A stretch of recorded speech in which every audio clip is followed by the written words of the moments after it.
दास सबे जग लुटिया,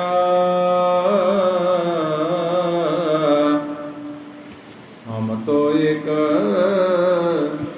राम कह छुटिया। कहे रविदास सबे जग लुटिया, हम तो एक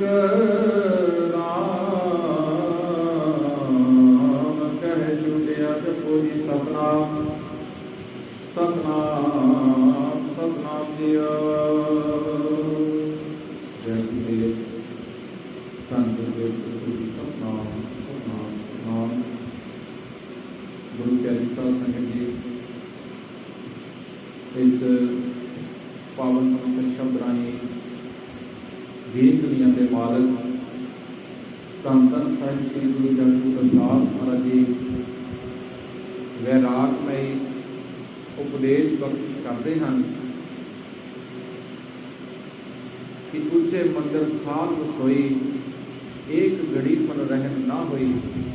ये तन ऐसा जैसे घास की टाटी, जल गए घास रंग मटी। भाव की सतगुरु जगत रविदास महाराज जी सानू समझाना चाहते हैं और समझा रहे हैं कि ये भाई, ये जो संसार है, ये जो घर बार है, सतगुरु जी कहते कि ये सारा कुछ जो भी तेनू तेरिया अखां दे नाल दिस रहा है, ये तेरा नहीं है। ये तन ऐसा जैसे घास की टाटी, जल की घास रंग की मटी। सतगुरु जी कहते कि होर तां की भाई, ये शरीर भी तेरा नहीं है। ये भी कहते कि भाई मिट्टी तो बनया है, मिट्टी के विच मिल जाना। ये तन ऐसा जैसे घास की टाटी, जिस तरह भाई कहते कि घाह की एक पंड होवे, उसनूं अग लगा दी जाए, हुण लकड़ां कट्ठियां करके या बूटी आपां कट्ठी करके सुका के उसनूं अग लगा दी जाए, तो वो भाई फिर लकड़ां या घाह बूटी वो जल के राख बन जाती है। सतगुरु जी कहते कि एक तन ऐसा जैसे घास की टाटी, घास जल गयो घास रल गयो माटी। जिदा भाई घाह कहते कि अग लाने तो बाद मिट्टी बन जाता है, सुआह बन जाता है, राख बन जाता है। इस तरह ही भाई ये तेरा शरीर है, इसमें भी एक दिन मिट्टी बन जाती है। तो फिर सतगुरु जी कहते कि भाई सानू किस गल का मान है, सानू माण किस गल का है। आप विश्राम दे के फरमाते हैं कि भाई बंद कुटुंब सहेरा, वो भी लागे काल सवेरा। सतगुरु कहते कि भाई जो तेरे भरा, तेरे सगे साथ संबंधी रिश्तेदार, जिन्हां तू अपना समझदा, जो तेरे कोलों अपनियां मन इच्छित कम्मां वास्ते तेरे को अज भज भज के आते हैं कि मेरा भाई जी आ भी काम कर दो, मेरा वीर जी आ भी काम कर दो। भाई बंद कुटुंब सहेरा, जिन्हें भी कहते संसार के लोग हैं, वो अज तेरे को जिक्र आते हैं, वो अपन गरजां पूरियां करने वास्ते आते हैं। वो तेरे को अपने काम सिद्धे करने वास्ते आते हैं। भाई बंद कुटुंब सहेरा, वो भी लागे काढ़ सवेरा। पर प्यारी साध संगत जी, सतगुरु जी कहते कि भाई जो तू इस संसार को चलिया गया, ये जो तेरे रिश्तेदार हैं, साथ संबंधी हैं, इन्होंने तेन घड़ी पल भी अपने कोल नहीं रखना, शाम नहीं होने देनी उन्होंने। सतगुरु जी कहते कि वो भी लागे काढ़ सवेरा।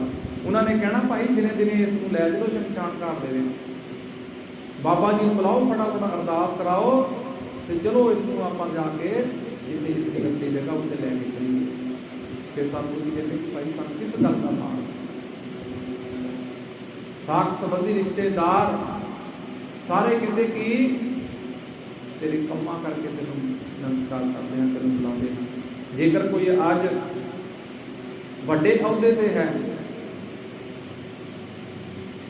सरकारी जॉब है, चंगा कामकार है, पैसा धेला कोल है, तो सारे ही कोल आ के बैठते हैं। ਸਾਰੇ ਹੀ ਨਮਸਕਾਰਾਂ ਕਰਦੇ ਹਨ, ਸਾਰੇ ਹੀ ਸੀਸ ਝੁਕਾਉਂਦੇ ਹਨ, ਸਾਰੇ ਹੀ ਹਾਂਜੀ ਹਾਂਜੀ ਆਪਣੇ ਬੜੇ ਪਿਆਰ ਦੇ ਨਾਲ ਬੁਲਾਉਂਦੇ ਹਨ।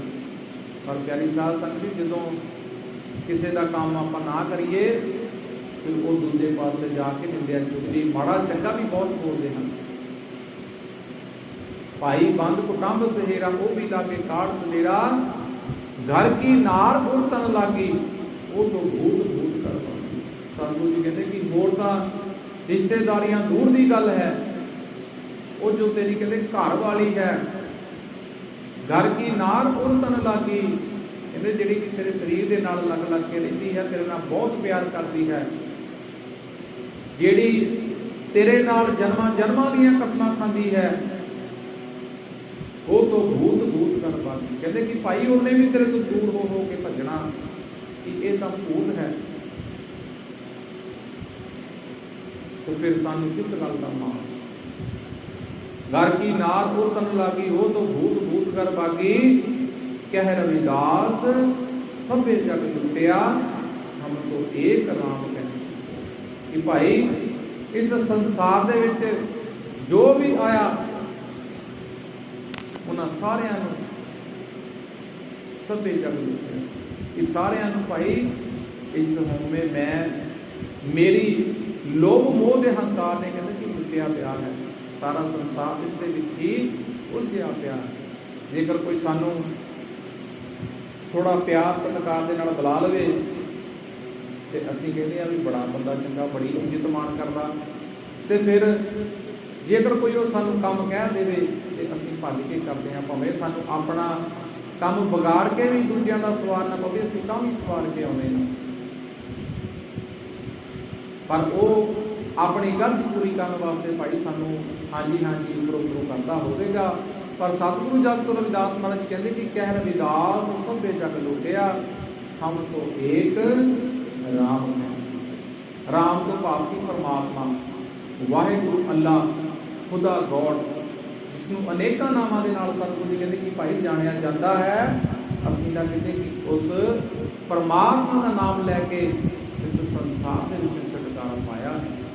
ये सानू भी सतगुरु जी भाई यही अज का सुना देते हैं कि जिन्ना भी हो सकता है वध तो वध उस परमात्मा का नाम जपया करो, उस तो बगैर साडा इस जीवन के छुटकारा नहीं होता। जो पांच चोर साडे पिछे लगे हैं दिन रात, जिन्हां दे विच एक मोह आउंदा है, उस मोह की गल सतगुरु जगत रविदास महाराज जी इस शब्द राही करते हैं कि जिन्ने भी साथ संबंधी भाई भैन घर वाली या होर जिन्ने भी साडे कहते कि साडे रिश्तेदारियां हैं, वो सारे ही जिन्ना चिर साडा जीवन है उन्ना चिर ही साडे नाल है। जो आप कहते कि जीवन साथी, कि जिन्ना चिर साडा जीवन है सारे ही साडे साथी हैं, पर मरण तो बाद साडा कोई भी साथी नहीं, क्योंकि मरण तो बाद साडे नाल कोई भी नहीं जाता, साडे नाल कोई भी इस संसार की वस्तु नहीं हो जाती। तो फिर क्यों ना जो साडे नाल जाना है असीं वो धन इकट्ठा करिए। जो सतगुरु जी कहते कि हम तो एक राम कह छूटिया, राम तो भाव की परमात्मा, वो धन दौलत इकट्ठी करिए जो साडे नाल जानी है। असीं किते रिश्तेदारी दे विच जांदे हां, साडे कोल थोड़ा पैसा धेला होवे ते फिर भज के असीं चाहे गड्डियां दे विच मोटरसाइकिल दे विच तेल पाउणा होवे, पैसे दे के असीं पवा के रिश्तेदारी दे विच घुम के आउंदे हां। किधरे दूर जाना होवे तां असीं बसां दे विच सफर करदे हां, पैसे लगदे हन क्योंकि असीं कमाए हुंदे, साडे कोल हुंदा है खर्चा, असीं नाल लै के तुरदे हां। बाहर प्रदेशां दे विच किते जाना होवे, चाहे असीं जहाज़ां की सैर ही क्यों ना करनी होवे, साडे कोल धन दौलत पैसा होवे तां असीं इस देश तो दूसरे देश तक भी पहुँच सकते हैं। तो फिर प्यारी साध संगत जी, जेकर साडे पैसे धेला ना होवे तां दसो सानू कोई कित्थे तक लैके जावेगा? वो सानू इस महल्ले तो बाहर तक नहीं किसी ने लैके जाना, क्योंकि साडे कोल पैसा नहीं। असीं बाजार तक जाना होवे सानू आटो के भी किराया दे के जाना पैंदा है, फ्री नहीं कोई लैके जाता। तो फिर ਜਦੋਂ ਇਸ ਸੰਸਾਰ ਨੂੰ ਛੱਡ ਕੇ ਅਸੀਂ ਉਸ ਪਰਮਾਤਮਾ ਦੇ ਦਰਬਾਰ ਦੇ ਵਿੱਚ ਪਹੁੰਚਣਾ ਹੈ, ਦੱਸੋ ਸਾਡੇ ਕੋਲ ਕਿਹੜਾ ਖਜ਼ਾਨਾ ਹੈ ਜਿਸ ਦੇ ਨਾਲ ਅਸੀਂ ਪਹੁੰਚਾਂਗੇ। ਉਸ ਖਜ਼ਾਨੇ ਦੀ ਸਤਿਗੁਰੂ ਦੀ ਭਾਈ ਗੱਲ ਕਰਦੇ ਹਾਂ ਕਿ ਕਹਿ ਰਵਿਦਾਸ ਸਭੇ ਜਗ ਲੁਟਿਆ ਹਮ ਤੋਂ ਏਕ ਰਾਮ ਕਹਿ ਛੁਟਿਆ। ਉਸ ਪਰਮਾਤਮਾ ਰਾਮ ਰੂਪੀ ਧਨ ਨੂੰ ਭਾਈ ਇਕੱਠਾ ਕਰਨ ਦੀ ਲੋੜ ਹੈ। ਸੋ ਉਸ ਧਨ ਨੂੰ ਇਕੱਠਾ ਕਰਿਆ ਕਰੋ। ਜਨ ਰਵਿਦਾਸ ਰਾਮ ਨਿਤ ਭੇਟੈ ਹਰ ਸੰਜਮ ਜਾਗਤ ਪਹਿਰਾ। ਭਾਈ ਆਪਣੇ ਜੋ ਸਵਾਸ ਹਨ, ਸਾਨੂੰ ਪਰਮਾਤਮਾ ਨੇ ਕੀਮਤੀ ਸਵਾਸ ਜੋ ਸਾਨੂੰ ਬਖਸ਼ੇ ਹਨ, ਉਹਨਾਂ ਭਾਈ ਸਵਾਸਾਂ ਦੀ ਕਦਰ ਕਰਿਆ ਕਰੋ, ਉਹਨਾਂ ਦੇ ਉੱਤੇ ਪਹਿਰਾ ਦੇਵੋ ਕਿ ਇਹ ਸਾਡੇ ਜੋ ਸਵਾਸ ਹਨ ਬਿਰਥੇ ਤਾਂ ਨਹੀਂ ਜਾ ਰਹੇ। ਬਿਰਥੇ ਤੋਂ ਭਾਵ ਕਿ ਫਜ਼ੂਲ ਖਰਚੇ ਦੇ ਵਿੱਚ ਹੀ ਸਾਡੇ ਸਵਾਸ ਜੋ ਜਾਈ ਜਾ ਰਹੇ ਹਨ, ਇਹਨਾਂ ਦੀ ਭਾਈ ਸੰਭਾਲ ਕਰੋ। ਇੱਕ ਇੱਕ ਜੋ ਸਵਾਸ ਹੈ ਉਹ ਪ੍ਰਭੂ ਬੰਦਗੀ ਦੇ ਵਿੱਚ ਲਗਾਓ। ਸਾਨੂੰ ਜੇਕਰ ਕਿਤੇ ਖਿਆਲ ਆਉਂਦਾ ਹੈ ਕਿ ਮੈਂ ਦੂਜੇ ਕੰਮਾਂ ਦੇ ਵਿੱਚ ਉਲਝਦਾ ਜਾ ਰਿਹਾ ਹਾਂ, ਤੇ ਹੌਲੀ ਹੌਲੀ ਉਸ ਨੂੰ ਪਰਮਾਤਮਾ ਦੇ ਨਾਮ ਦੇ ਨਾਲ ਜੋੜਨਾ ਸ਼ੁਰੂ ਕਰੋ। ਇੱਕ ਇੱਕ ਸਵਾਸ ਦੀ ਮੁੱਲ ਤਰਲੋਕੀ ਦੇ ਬਰਾਬਰ ਮਹਾਂਪੁਰਸ਼ਾਂ ਨੇ ਸਾਨੂੰ ਦੱਸਿਆ। ਸੋ ਭਾਈ ਇਹਨਾਂ ਸਵਾਸਾਂ ਦੀ ਕਦਰ ਕਰਦੇ ਹੋਏ ਜਿੰਨਾ ਵੀ ਹੋ ਸਕਦਾ ਹੈ ਸੁਬਾਹ ਸ਼ਾਮ ਚੱਲਦੇ ਫਿਰਦੇ ਉੱਠਦੇ ਬਹਿੰਦੇ ਉਸ ਪਰਮਾਤਮਾ ਦਾ ਭਾਈ ਨਾਮ ਜਪਿਆ ਕਰੋ। ਨਾਮ ਜਪਣ ਦੇ ਨਾਲ ਹੀ ਪਾਰ ਉਤਾਰਾ ਹੋਣਾ ਹੈ। ਨਾਮ ਜਪ ਕੇ ਹੀ ਭਾਈ ਇਸ ਸੰਸਾਰ ਦੇ ਵਿੱਚ ਅਸੀਂ ਉਸ ਪਰਮਾਤਮਾ ਦੇ ਚਰਨਾਂ ਦੇ ਵਿੱਚ ਅਸੀਂ ਉਹ ਧਨ ਇਕੱਠਾ ਕਰਕੇ ਲੈ ਕੇ ਜਾਣਾ ਹੈ, ਜਿਸ ਧਨ ਨੂੰ ਇਕੱਠਾ ਕਰਨ ਦੀ ਸਾਨੂੰ ਲੋੜ ਹੈ।